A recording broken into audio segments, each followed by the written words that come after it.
Bismillahirrahmanirrahim. Assalamualaikum warahmatullahi wabarakatuh. Oke, kali ini kita akan coba login sebagai atasan ya, dimana silakan Bapak Ibu masukkan username dan password Bapak Ibu, kemudian levelnya pilih pegawai, kemudian kalau sudah dimasukkan silakan Bapak Ibu klik sign in. Jika username dan Bapak Ibu benar, maka Bapak Ibu akan ditampilkan ke dalam dashboard pegawai ya, dimana dashboard pegawai dan menu-menu pegawai sudah saya jelaskan di video sebelumnya. Pada video kali ini kita akan coba langsung aja ke inti video ini, yaitu kita akan bahas tentang cara verifikasi laporan bawahan ya, dimana di sini kita login sebagai atasan. Nah, silakan Bapak Ibu pilih ya menu laporan bawahan. Nah, di mana di menu referensi laporan saya, kemudian laporan bawahan, laporan presensi, laporan kinerja, laporan TPP dan rekapitulasi itu sama aja dengan menu pegawai ya. Yang membedakan hanya laporan bawahan. Silakan Bapak Ibu pilih laporan bawahan, kemudian verifikasi laporan. Nah, nanti di sini silakan Bapak Ibu pilih nama pegawai yang akan diverifikasi ya. Contohnya di sini saya inputkan misalnya Umi Faradila ya, di mana Umi Faradila ini merupakan bawahan dari Ibu Nora ya. Nah, di sini misalnya kita pilih tanggal yang akan diverifikasi, misalnya tanggal mundur bisa ya. Misalnya di sini kita mau verifikasi yang tanggal 13 ya. Saya coba pilih tanggal 13, kemudian di sini statusnya kita bisa pilih apakah diproses, diterima atau ditolak.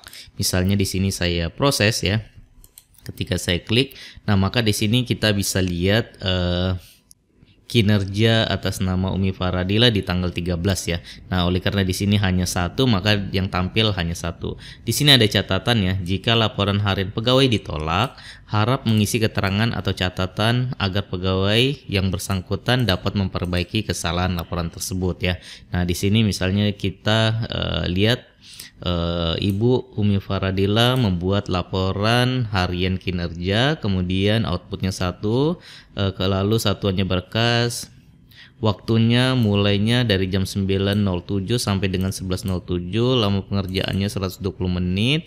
Nah, di sini kita verifikasinya, misalnya laporannya dapat diterima, kita bisa pilih verifikasinya diterima. Kalau misalnya tidak, kita bisa memilih untuk ditolak gitu ya. Misalnya di sini diterima, nilainya kita bisa pilih terserah dari kita ya, terserah dari Bapak Ibu. Misalnya kita pilih 100, keterangannya misalnya apa? Misalnya di sini kita tuliskan bagus ya. Lanjutkan misalnya. Nah, kalau sudah, kita bisa klik simpan penilaian ya. Kita bisa klik simpan. Dan nanti di sini berhasil memverifikasi. Misalnya kita tampilkan lagi yang Umi Faradila ya. Umi Faradila. Misalnya kita mau tampilkan mulai dari tanggal 13 sampai dengan 14 yang statusnya diproses ya.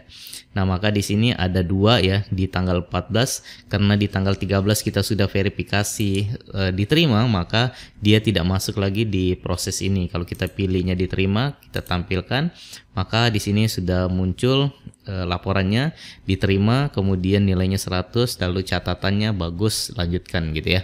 Nah, di sini kalau ditolak itu belum ada laporan, misalnya di sini kita proses ya. Nah, di sini kita proses, misalnya laporan yang pertama ini kita terima ya. Ini misalnya 100, kita bilang lanjutkan misalnya gitu ya. Lalu yang di bawah ini anggaplah ini kita tidak terima, misalnya ada kesalahan atau apa. Di sini nilainya kita nolkan aja. Kemudian di sini kita bisa beri catatan, misalnya tolong perbaiki waktu tidak sesuai, misalnya waktu tidak sesuai. Nah, ini terserah Bapak Ibu untuk memverifikasi laporannya ya. Nah, misalnya ditolak, kita langsung simpan aja. Jadi ketika kita tekan tombol simpan, berapapun yang kita verifikasi akan tersimpan semuanya gitu ya. Jadi dengan sekali klik, kita coba klik simpan penilaian, maka verifikasi berhasil. Kita coba pilih Umi lagi, Umi Faradila, kemudian tanggalnya dari tanggal 13, kita klik tampilkan, maka di sini sudah tidak ada laporan yang statusnya proses. Kita coba yang diterima. Di sini ada 2 laporan yang diterima dan ditolak itu ada 1 ya. Nah, di mana di sini kita beri catatan tolong perbaiki waktu tidak sesuai. Nanti akan masuk ke Umi Faradila ya. Nah, kalau misalnya kita mau masukkan riwayat, di sini ada riwayat laporan harian ya. Misalnya kayak tadi Umi Faradila ya. Kita mau tampilkan mulai dari tanggal, misalnya tanggal 7 ya. Saya klik tampilkan. Nah, maka di sini ada beberapa contoh atau inputan ya. Nah, di mana di sini kita sudah verifikasi. Di sini ada 2 yang belum kita verifikasi, kemudian 1 ditolak dan 2 diterima ya. Nah, seperti itu. Ini untuk menu laporan bawahan ya. Jadi menu laporan bawahan ini hanya dapat diakses oleh atasan ya. Jadi kalau kita sebagai atasan, maka kita bisa mengakses kedua menu ini. Dimana ketika kita klik dashboard ya, di dashboard sini kita juga dapat informasi daftar pegawai menunggu verifikasi laporan. Misalnya Umi Faradila itu ada 11 laporan yang belum diverifikasi. Nah, kita klik verifikasi sekarang, kita akan diarahkan ke sini. Kita tinggal cari aja Umi Faradila. Nah, di sini mungkin ada dari tanggal 1 sampai dengan tanggal sekarang yang statusnya proses. Nah, ini ada 2 ya. Nah, kenapa di situ 11, mungkin di periode sebelumnya juga ada. Misalnya di sini kita tampilkan dari tanggal 1 bulan 10 ya. Nah, maka di sini ada 10 ya. Nah, di sini ada 10 laporan yang belum kita verifikasi. Nah, di sini kita bisa coba lihat ya.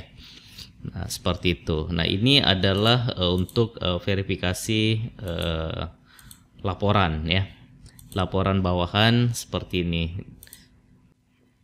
Oke, baik. Misalnya kita coba cari nama pegawai yang lainnya, misalnya Juliana ya, di mana Juliana ini juga merupakan bawahan dari Ibu Nora ya.